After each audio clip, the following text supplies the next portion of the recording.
This video was meant to come out in January, but due to constant burnout along with other projects taking priority at the time, this video was pushed back into, whenever this video finally gets uploaded. That said, this video actually exists in two parts. One, so I can show off how much of my backlog has a dent in it now, and two, as a means of gauging what kind of games you, the audience, might want me to talk about in a future video.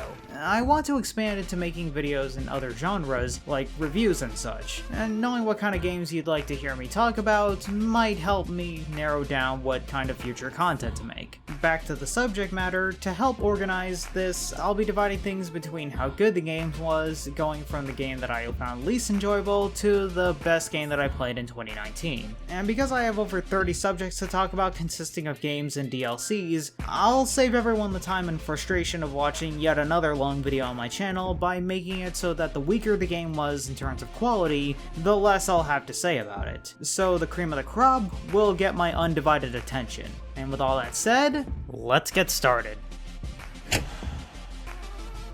This game had a special where it was given away for free on Steam, and I'm glad I took advantage of that deal since I didn't like this game all that much. The story of this game lost all momentum past the intro. The presentation is just a mess, with decent looking environments populated by ugly character models. While I like the grappling hook, the game runs out of interesting uses for it really fast. The best thing that it has going for it is the short length, which isn't exactly the best selling point, to be honest. This was a pet project that was put on Steam for free, and from what it is, it's pretty good. The game has a similar setup to Limbo, with it set in a cyberpunk nightmare world that has symbolism in place of an actual story. The atmosphere was pretty good, and I liked the story bits that I was able to decipher. Also, the main character's dong was hanging out in the intro sequence, and that's a pretty unique moment that I doubt I'll ever be able to say about any other game.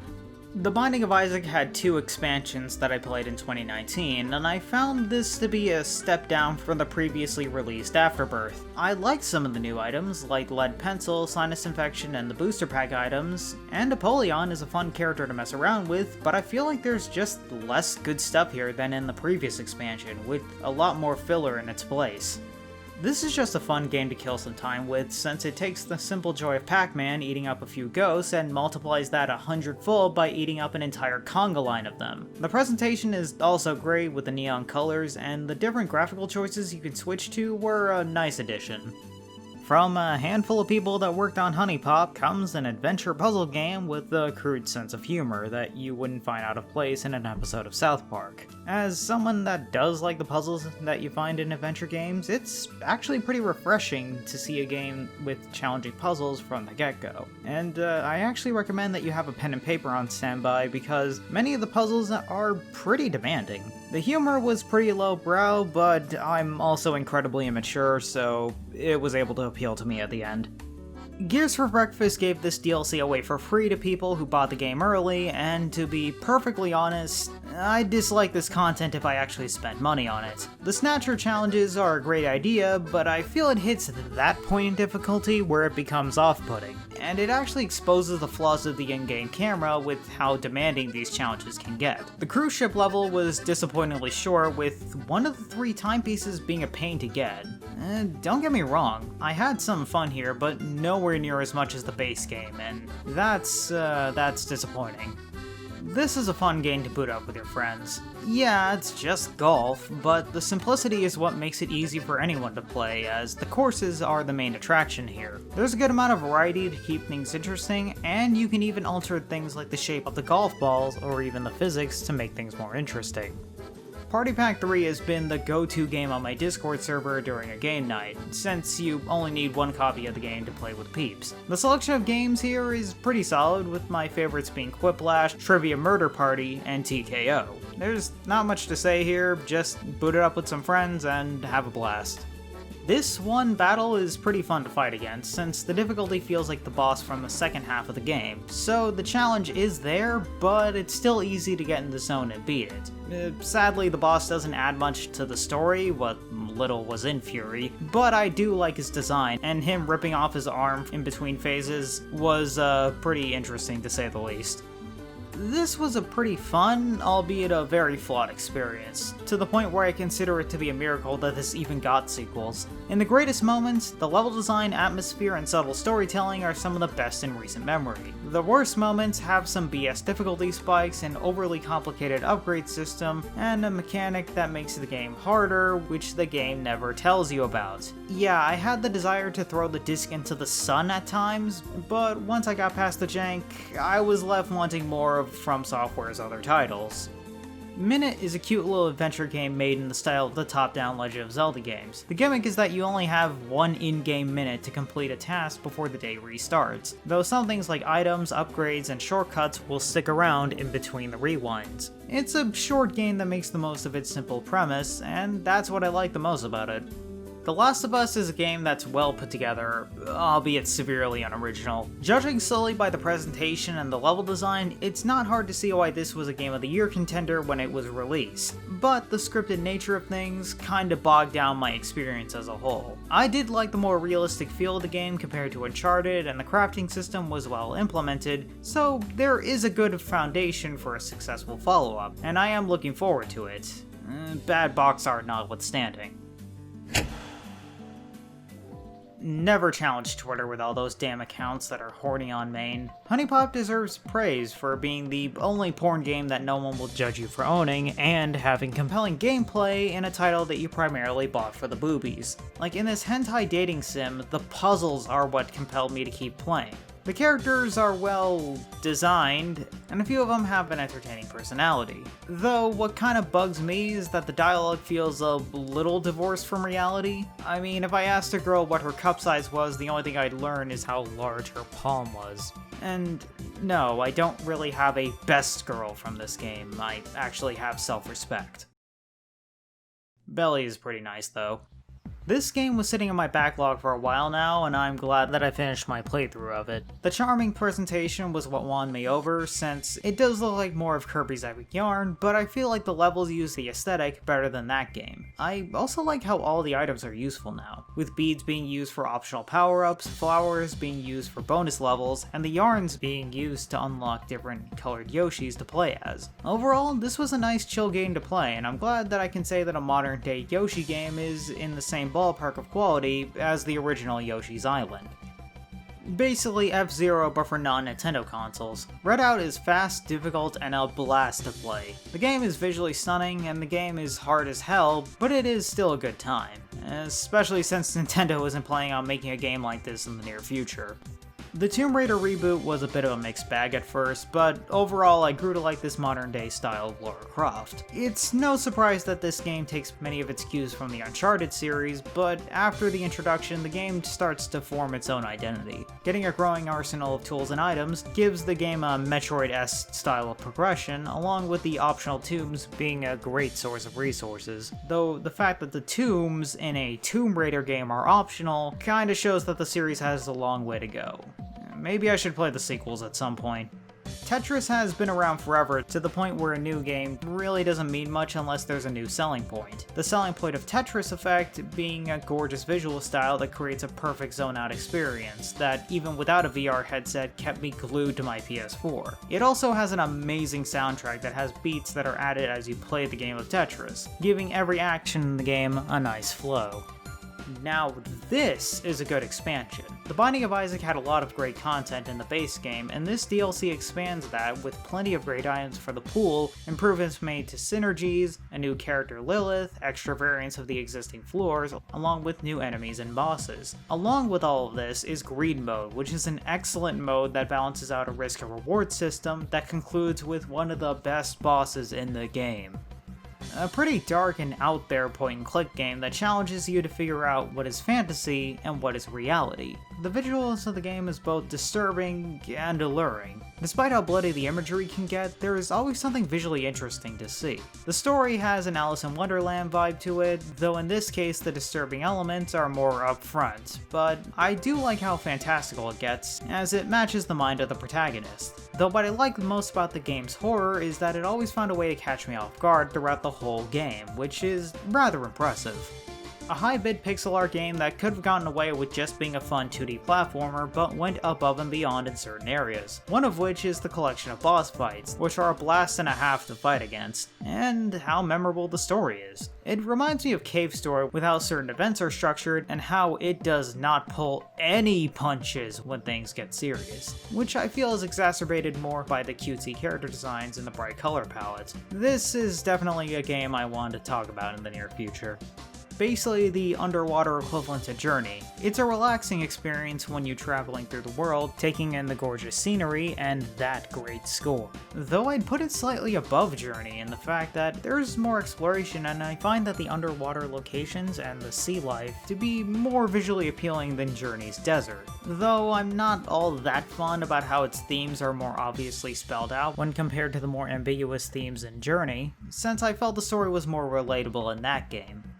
This is the most expensive game that I've ever bought, and it turned out to be one of the best DS games that I've ever played. The presentation for this game is shockingly good for DS standards, as in, if you gave this more visual polish, this game could legit be sold on consoles. The level design is extremely linear, but the amount of levels, along with the titular Castlevania at the end, really makes up for it. The combat is fun and hard as hell, but it was always compelling with the amount of glyphs available. The story was pretty solid, with Shanoa being a refreshing change of protagonist when compared to the previous Castlevania games. It's sad that this was the last legit Castlevania game before Konami happened, but prior to Bloodstain coming out, this was a pretty good note to go out on.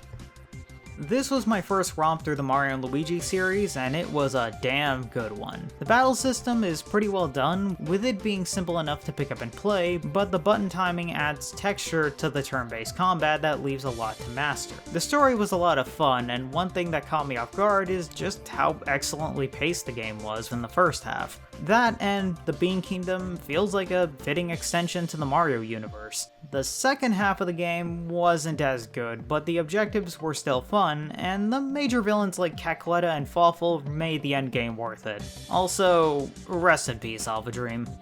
Breath of the Wild was a breath of fresh air that the Zelda series really needed. It is a massive game that made some big changes to the Zelda series, going from semi-linear areas to becoming a full-on open world that can be beaten out of order after the tutorial. The world isn't just massive, it's dense, but because so much of the content is optional, it's possible to beat the game and still have another 50 or so hours of side questing and dicking around left to do. And that is incredible. I think the game is doing something right when I plan on beating the final boss, but I end up getting sidetracked on the way to Ganon's castle. I do have my issues with the game. The story that ties everything together is pretty bare bones even with the backstory, and the optional stuff like the armor upgrades feel excessively grindy. With that said, I'm crossing my fingers that the follow-up goes for a Majora's Mask type of experience because there is a lot of untapped potential here. Xcom Enemy Unknown was a damn good game for what it was, but even if you included the expansion, it felt a little underdeveloped in certain areas, with XCOM 2 being a massive improvement over Enemy Unknown, to the point where it made the original game hard to go back to. The reworking of classes plus the much improved base management system made the core gameplay loop a new level of addicting. The changes in the storyline was compelling, especially since the voice acting and deliveries are actually pretty good this time, and I like how the aliens evolved with the changes in the setting. My only issue is that the downtime between missions was a little on the short side, and while I didn't hate the turn limits in missions, I feel like they were way overabundant throughout the game, making many of the missions harder than they needed to be. Now this is a Hat in Time at its absolute best. The Metro is a free roam level akin to Alpine Skylines, and the content of this DLC makes it on par with the content of the base game. The Metro itself is pretty damn good with having a unique visual theme that gives it an identity beyond being just a city level. The Yakuza themed cats were also have a lot of fun, and the costumes that you can acquire in this chapter look so good. I didn't make use of the stickers, but I like their inclusion, acting as a nice little mini collectible to find throughout the city. The boss of this level was pretty damn good, with a unique way of ending things on a high note. And if I get enough nerds together, I can actually play through this level with 49 other people, which is sick. The first title in the Mega Man X series was a damn great game from the SNES era. Going from the classic games to this was one hell of a jump in terms of the abilities the Pro Tag could do, with the major additions being the wall jump and dashing. The boss roster is pretty good, with each of them having a fun stage and satisfying boss fights, bar some stun locking issues. The weapons you get are pretty useful even outside of the boss fights, which, going by the average Mega Man game, is pretty impressive. The soundtrack is full of banger after banger from start to finish, and what little plot is here is pretty compelling for the time it came out in. The indie classic Hotline Miami was pretty okay. I never finished it due to the moment-to-moment gameplay never really clicked with me, though the soundtrack was pretty dope. Katana Zero basically took the same gameplay structure, made it into a side-scroller, then gave you a slow motion ability to add to the power trip. What also helped is the damn good pixel art on display, and the soundtrack, which has quite a few boppin' tunes in there. I wouldn't say the story was Shakespeare, but how it all was presented was what kept me hooked till the very end. Hell, I'd normally get angry at a cliffhanger ending, but this is a tale that I actually want to see a continuation to. I'm hopeful that the devs make an even better follow-up, because this was a damn great game. The 2017 sort of, but not really, Reboot of Prey was a game I thought I'd like since it apparently took cues from the Shock games. What I never expected was for this to be so appealing to my particular taste that it even scratched an itch that I never even knew I had. The level design of Talos 1 is not just well put together as a game world, but also feels lived in, with well-placed environmental details. The soundtrack was made by Doom's composer Mick Gordon, so the OST is automatically great, but it's given its own flavor by putting more emphasis on atmosphere. The Typhon might look generic at a glance, but enemies like the Mimic take full advantage of how organic the world is by disguising themselves as random debris. But the stars of this game are the upgrades and the replay value. The neuromods act as the character upgrades and abilities, and depending on which abilities you have, you can get around the ship in many different ways. And because of how the game is structured, you can solve problems with different solutions. So yeah, I'm definitely looking forward to the inevitable second playthrough of this game. I rarely felt attached to a main character like the climb on Mount Celeste has made me. Madeline's climb up this mountain is not exactly an innovative title, but it does do everything that a 2D platformer can do to make an unforgettable experience. Your one ability in Celeste is to do a mid-air dash that resets when you touch the ground, so level design is built around this by giving you a different environmental hazard in every level. The game is difficult, but it never goes too far since the checkpoints are very close to each other, and the tone of the game encourages you to keep trying no matter the amount of failures. Madeline's journey is a fairly simple one on paper, but it's just as much a personal journey of overcoming her anxieties as much as it is a physical climb up the mountain. With the symbolism of Mount Celeste being a little on the nose, but it's still appealing to me. This was a damn good platformer, and it'll be an experience that I won't forget anytime soon. Also, Theo is a good boy.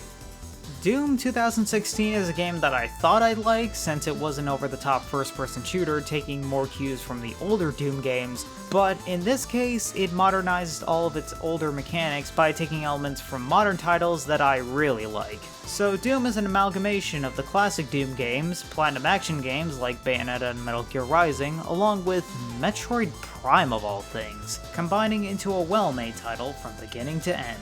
The gun selection, minus the pistol, is really good, with all of them having the right amount of impact and kick to make them satisfying to shoot, and there is enough variety to make each weapon useful. The Glory Kill is a great system to take down enemies and to keep your health up even when the action becomes more intense as the game goes on. The 3D map is a great way of allowing players to keep track of their location, and of all things, the body language of the Doom Slayer tells us so much about this character. Mostly that he hates demons and has nothing but contempt for people talking shit. Also, Mick Gordon's soundtrack is not only a good listen, but it functionally works with the game, keeping the flow of combat going with it adjusting to the carnage on screen. Put simply, Doom Eternal has some big shoes to fill. And with all that said, I hope you enjoyed the video, and I'm signing out.